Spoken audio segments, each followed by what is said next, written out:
दोस्तों, ये एक पुरानी कहानी है। एक बड़ा ही सुंदर गांव था। उस गांव का सरपंच बहुत समझदार और भगवान में काफी विश्वास रखने वाला था। वो गांव में भगवान का एक बहुत बड़ा मंदिर बनाना चाहता था, जिसके लिए उसने सारी तैयारियां कर चुकी थी और गांव के सबसे बेहतरीन मूर्तिकार को उस मंदिर के लिए भगवान की मूर्ति बनाने का काम भी सौंप चुका था।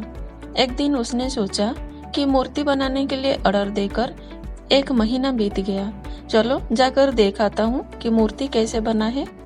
ये सोचकर वो मूर्तिकार के पास गया। सरपंच जब मूर्तिकार के पास पहुंचा, उसने देखा कि मूर्तिकार एक मूर्ति पर काम कर रहा था, जबकि उसके पास ही और एक मूर्ति पूरी तरह बनकर तैयार रखी थी। सरपंच ने जब ध्यान से देखा तो उसे पता चला कि यह दोनों मूर्तियां तो बिल्कुल हुबहू दिख रही थी।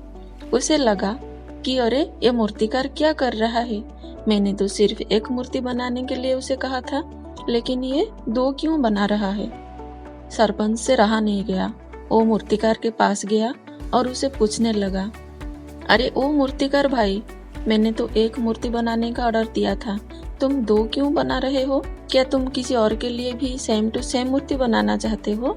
अगर तुम बनाना चाह रहे हो तो ऐसा नहीं करना चाहिए, क्योंकि 2 मूर्तियाँ एक समान नहीं होनी चाहिए। सरपंच ने मूर्तिकार से कहा, ऐसा नहीं है साहब, ना मैं आपके लिए 2 मूर्तियाँ बना रहा हूँ, ना ही किसी और के लिए सेम टू सेम बना रहा हूँ, बल्कि पहली वाली मूर्ति मुझसे सही नहीं बना, इसलिए आपके लिए मैं दूसरी मूर्ति बना रहा हूँ जो परफेक्ट है। मूर्तिकार ने सरपंच को समझाते हुए ये कहा।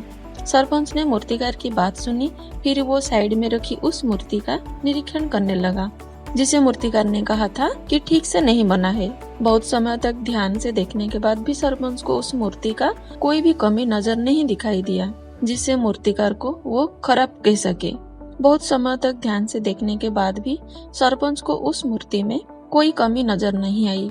अब सरपंच की जिज्ञासा और बढ़ गई। उसने मूर्तिकार से फिर पूछा, तुम तो कह रहे थे कि यह मूर्ति ठीक से नहीं बनी, पर मुझे तो इसमें कोई खामी नजर नहीं आ रही है।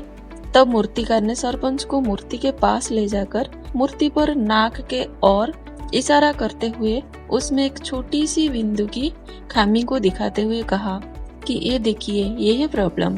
सरपंच को ये सब देखकर लगा कि वह मूर्तिकार थोड़ा सा पागल है। तभी तो इतनी छोटी सी गलती जो किसी को नजर भी नहीं आ सकती है, उसके लिए इतने दिनों की मेहनत को बर्बाद करके वो दोबारा उसी पर मेहनत कर रहा है।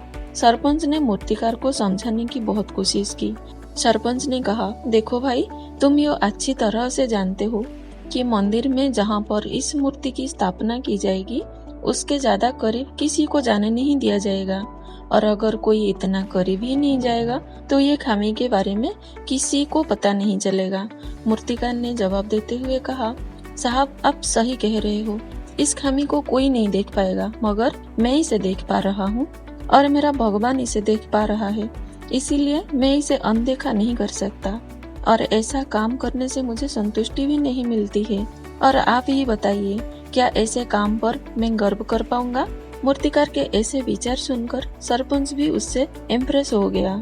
सरपंच ने मूर्तिकार को शाबाशी दी और कहा कि तुमने मुझे आज जो सिखाया है उसे मैं अपने जीवन में हमेशा याद रखूंगा, और जो भी काम करूंगा पूरी निष्ठा से करूंगा, ताकि अपने किए गए काम पर मैं हमेशा गर्व कर सकूं। दोस्तों, हम भी अपनी जिंदगी में सैकड़ों हजार तरह की अलग अलग काम करते हैं, मगर क्या हम उनमें से किसी भी काम को अपना बेस्ट काम कह सकते हैं, जिस पर हम पूरी जिंदगी गर्व कर सके? किसी ने कहा है कि अगर आप सफाई का काम भी करते हैं तो ऐसे करो कि लोग ही नहीं, भगवान भी आपको याद करें कि वो सफाई वाला था जो यहाँ सफाई किया करता था।